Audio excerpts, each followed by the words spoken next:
Hello CSAers, this is Conquering Content from CSAE and I am Steve Trustrum, Manager of Content here at CSAE, and this episode is Content Advocacy, and there's two different perspectives to this.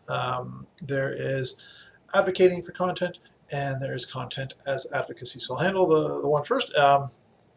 Advocating for content means being the person in your organization who steps forward and says that content is important. This is a vital role if you do not have a content strategy in place and don't have someone like me in your organization who's a content manager or who runs a content team or content committee or the like. You have to have someone in your organization who advocates for content, who says, this is what's happening in social media, why aren't we a part of it? We should be doing this, we should be doing that, we should be doing this better, we should be doing it differently. They have to have their eyes on the prize when it comes to content. If your organization doesn't have a plan in place, doesn't have a committee or task force for content in place, then likely you are doing what's always been done in your organization. You have people who are basically doing with your organization's content what they do at home. I blog at home, I use Twitter a lot, I use Facebook, so I'm going to use the organization's content feed, content channels the exact same way. There's little purpose, there's little direction, then there's very little innovation and experiment. So you need someone in your organization who advocates for your content, who says we need to set goals, we need to have a plan, we have to have a strategy in place, we have to be tactical in what we're doing. They have to be pushing in new directions. They have to also be listening to your audience to see what is in demand from your content. So this is what a content advocate does within an organization. They also have to be the person who seeks out people in your audience or in your membership or in your volunteers and gets them to contribute content, be it a blog article, white papers, or what have you. If your organization is just kind of like, well, we posted a message on our on our website that we're looking for people to write blogs for us, that's enough. No, you have to keep pushing for it. So there has to be someone who is an advocate for content, and this doesn't necessarily have to be an official role. You don't have to say you are the advocate for content, but you have to acknowledge, is there someone in our organization who's doing this? If you look around and there's no one doing it, then no, there's nobody advocating for content in your organization. And you need to have a talk with people and say, listen, I know it's outside of the description of your volunteer role, or it's not what you're doing on staff, but I need someone to step forward and keep an eye on this. Okay, so that's one part of advocating for content. The other part is content as advocacy. Advocacy is very important to many not-for-profits and many associations. Obviously, these organizations spring up into existence around a particular cause, be that cause peers within a career group, an overall market segment, a point of interest, whatever. There is something that binds people together within an organization and draws them to it as members, as volunteers, and as staff. So there is almost always going to be something that can be advocated with regards to that reason. Now, advocating through your content is a lot different than typical content releases that we've talked about so far in these Conquering Content videos. There's a lot of similarities, but the differences are distinct and very important to take note of. So, for example, typically the content I've been talking about in Conquering Content videos so far is about, everything you do in content is driving towards a goal that is usually something like an event, monetization, membership, registration for something. There's a solid goal that as I've explained, you wrap inside of a topic. Okay, it's topic-driven content. I've mentioned this many times throughout these videos. So that's a little bit different when you're advocating, because you don't want to, the purpose of topic-driven content is to provide value that someone can walk away with, regardless of whether they follow through on your call to action. But when you're advocating, your message is more direct. It's heading right at your audience. It's saying, this is what our organization thinks, and this is what we want you to do. It's coming right at you. It's in your face. It's blunt, and it's bold. So that's not to say you shouldn't have a topic when you advocate through your content, but you should definitely be more direct in how you are informing people. You can, it doesn't have to be as ambiguous or as broadly spread. You also have to, don't be so concerned about whether your objective is, pushing towards an event, unless the event is about what you're advocating. Same goes for books, for membership, whatever.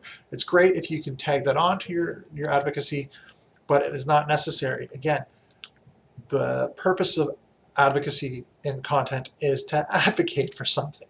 Okay, that is your goal, to get the message out there, right?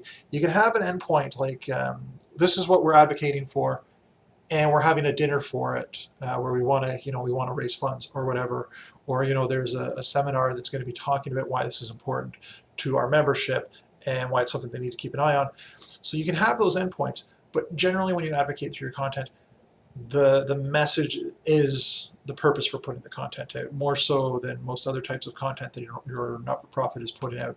So in previous Conquering Content videos, I've also talked about creating a specific identity for your content that is not necessarily the same kind of identity that you have around your office or that suits your brand. It's a voice that is specific for how you release content. Well, returning to that, it's also important to create a sub-persona that is all about your advocacy. The reason why is because the message that you release when you're advocating through your content is not necessarily the same as your standard content releases that your organization puts out. It might not be, you might have a more free-flowing and say funny, witty voice in your social media, but when you're advocating for an important cause, that's not really going to be appropriate in all instances. So you want to differentiate the two personas that you have, even though you're still using social media. So you have to carefully craft not just the message you're going to be using in your advocacy, but also how it's going to be presented. As anyone will tell you, if you're talking about an important cause, it's not just the words you use, it's how you present it. You can present the exact same speech, one where you're laughing and ha ha ha, and one where you're deadly serious. And that sets the mood and the tone. So same as when you're having a conversation in person, the tone and the voice you use in your content helps lend power to the content that you're advocating through.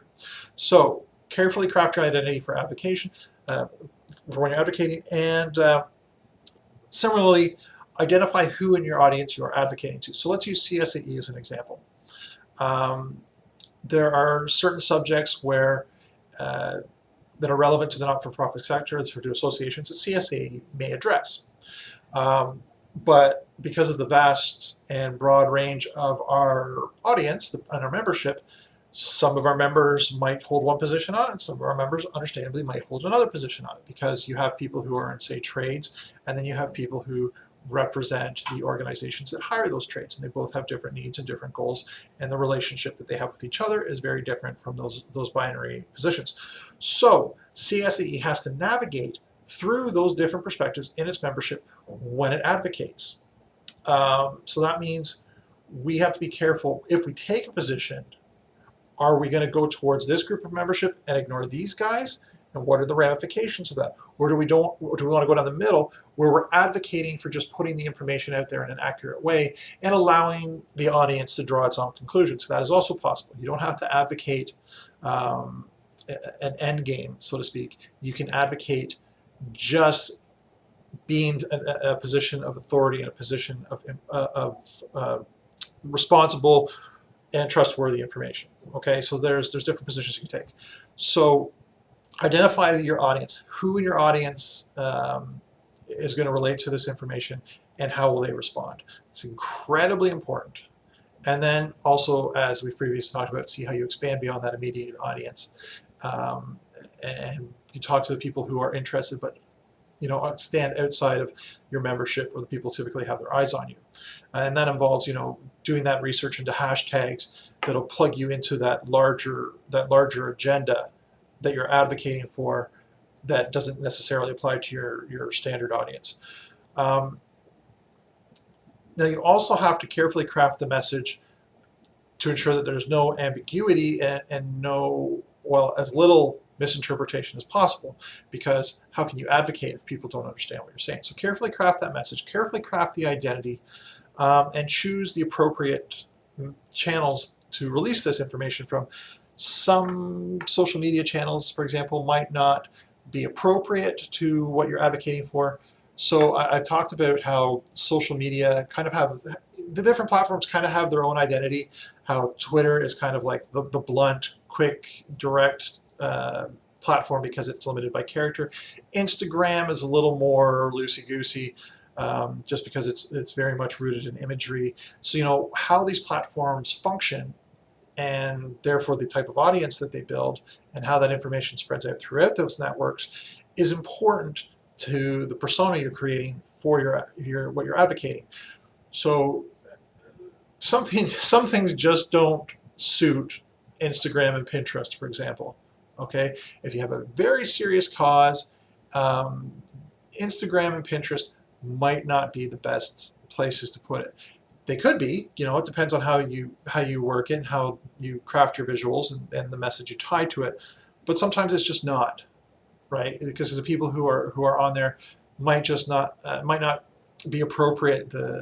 Just the atmosphere is not appropriate, or you can't focus your message into 140 characters. So Twitter might not be a good, especially because Twitter is like, you put it out there, it comes back right away. You put it out there, it comes back right away.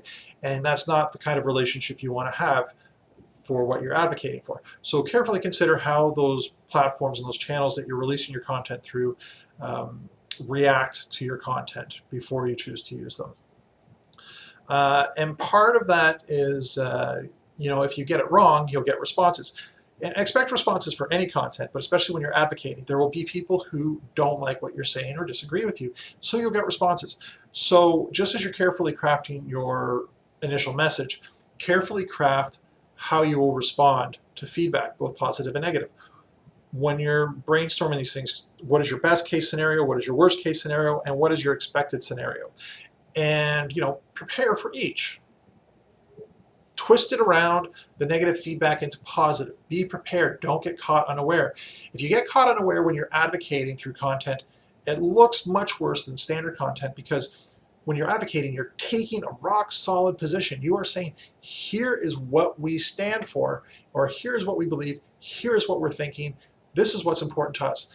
And if you get caught unaware and misstep in how you respond because you're not prepared, then it's really hard to backtrack on that. And I'm sure everyone here can think of something that they've seen online where somebody's put forth a cause and someone's called them out on it in some regards, and you just saw it was a big train wreck after that. You're just like, holy geez, these people were not prepared for that response. And the person who responded just took it off in the totally wrong direction. So you have to prepare how you respond to it. And that includes good and negative responses. It absolutely must. And don't come out of the gates. Maybe you want to, but my suggestion would be don't come out of the gates to negative content saying or negative feedback saying you are wrong. Because we are advocating for this, we know we're right. Be prepared to adjust your thinking and adjust how you're advocating to information you get back. Okay, so also, you want to get your staff and volunteers participating in content that's advocacy, perhaps more so than standard content, because it shows that your organization is operating as a team, that your team is behind what you're advocating for. So, it also helps you spread the message more through their networks, and chances are, if they're involved in your organization, and people that are in their networks are also involved in it. So, you might spread what the cause that you're advocating for more organically that way. So get your team involved. But also, as I've previously talked about, make sure you have a digital resources policy in place. Don't tell people in your staff and your volunteer base to start jumping in with their social media and the like if they don't know the boundaries you've set. Because you don't want some volunteer, for example, coming up and saying, oh, this is the best effing message ever. Woohoo, this is so great. All you other people who don't agree with what my organization is saying, just, and they throw up the middle finger. You get the idea. You've seen people react on social media in less than polite fashion, I'm sure. So you don't want any of your volunteers or staff jumping on board like that, because it not only harms the message that you're advocating for, but it can also harm your brand. So have policies set in place before you bring people on board, how they must present themselves on social media, how they must present your message, how they must present your organization. It's far more important when you're using content as advocacy than when they participate with your typical content, just because your focus with your content is, and your relationship between your audience and your message is so much tighter and closer and more direct that it's so much easier to fall off of that straight line you've created and just get, just get lost in the noise of people just getting all, getting upset and negative feedback. So it gets worse so much faster if someone on your team says the wrong thing and it just snowballs on you. So have something in place telling people, these are the boundaries, this is how we want you to talk. Also, go out and seek people who are already advocating for your cause or your message and bring them on board. They could be people who have no previous ties to your organization, but you can see that they're loudly speaking about what you're advocating for online. They have an opinion on it, and you can connect to them through, say, hashtags that you use on it. See who else is using the hashtags that you feel is important to what you're advocating for, and then go get in contact them and say, I like what you're saying. Here's what we're coming up with. Would you perhaps like to write a blog for us? The more respected people, the more out in front of the audience these people are, the better it is to bring them in as contributors. Okay, just make sure you again nail down how that relationship is going to work, so they're not going to come out, you can approve what they're saying, they're not going to come out and do something that damages your brand or whatever. So there is a harm in bringing those third-party contributors on board, but that stands for any type of content you have. Something that somebody does in their personal life, if they've been writing blogs for you, can harm your brand. It's just a risk. So do a risk assessment, bring these people in, and they don't necessarily have to be looking at what you're advocating for in a positive light. If you find someone who's offering a lot of insight and has a lot of people paying attention to what they're saying, but they're opposed to you, you can, if you're prepared enough and you're sure enough in your information, you can offer to engage them in a dialogue that you release through your content to create further conversation, maybe bring perspectives that you hadn't considered, to bring new insight in. Maybe you won't change their mind, maybe you will, maybe they'll change your mind, maybe they won't. Who knows what's going to happen, but don't consider just because they're opposed to you that there is no value in what they can do for your advocacy through your content. Same goes for when people review what you're releasing in content, when they leave comments, when they leave feedback on social media or your blog. If they're offering insight, they are creating a conversation that you say, well, I'm glad they did that.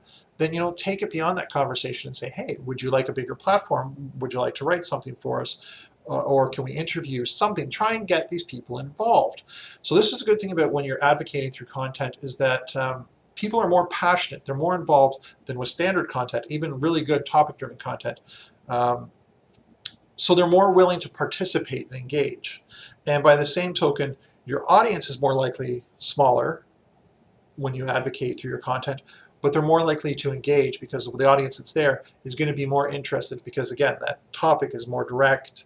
What you're talking about is a straighter line between you and the audience. So I guess the takeaway from this is that obviously, because what you're going to be advocating for in your not-for-profit organization, and I've said advocacy so much that I'm just tripping over the word at this point.